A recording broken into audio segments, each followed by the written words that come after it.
ह्या खिणाक हांव सरकाराक आनी एक समजता की सरकारान फाटल्या दिसांनी एक नोटिफिकेशन काढला, तेंच्यांनी अनाउन्स केला की आयज जर तुका समाजाची सर्टिफिकेट्स गव्हर्नमेंट सर्टिफिकेट जाय जाल्यार समाज बांदवाची समाजाची सर्टिफिकेटीची गरज ना, जे चुकीचे आसा अशें जावपाक जायना।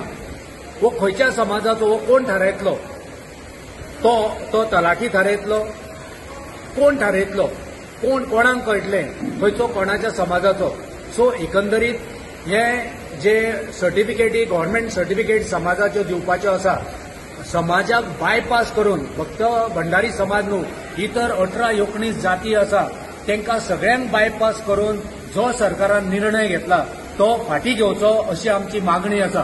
कित्याक फाटीं घेयना जाल्यार कोणूय भंडारी जातलो, कोणूय खारवी जातलो, कोणूय चारी जातलो, कोणूय आनी खंयचे जाती जमातीचो जातलो। सो एक कोण सरकारी अधिकारी थारायतले, वो सरकारी अधिकारी ना। जे गांवांत आमचे जाणटेले आसा, जे जाणकार आसा, तांकां खबर आसा कोण खंयचे जातीचो, तेच थारोवंक शकता। आनी त्याच्या खातीर समाजाची सर्टिफिकेट दिवप हें गरजेची। समाजूच समाजाची सर्टिफिकेट दितलो, ती मागीर तुमी सरकारी दरबारात जे तुमचो प्रोसेस आसा तो प्रोसेस करा, पूण तुमी हो प्रोसेसाक तुमी शॉर्टकट मारून समाजाक निग्लेक्ट करून समाजाचेर अन्याय करून तुमी जो हो निर्णय घेतला, हो निर्णय तुमी बेगींतल्या बेगीन फाटीं घेवचो, नाजाल्यार तुमकां ह्या जे इतर भंडारी समाजा बरोबर जे इतर समाज आसा त्यांच्या रोषाक, त्यांच्या रागाक तुमकां सामोरे वयचे पडटले।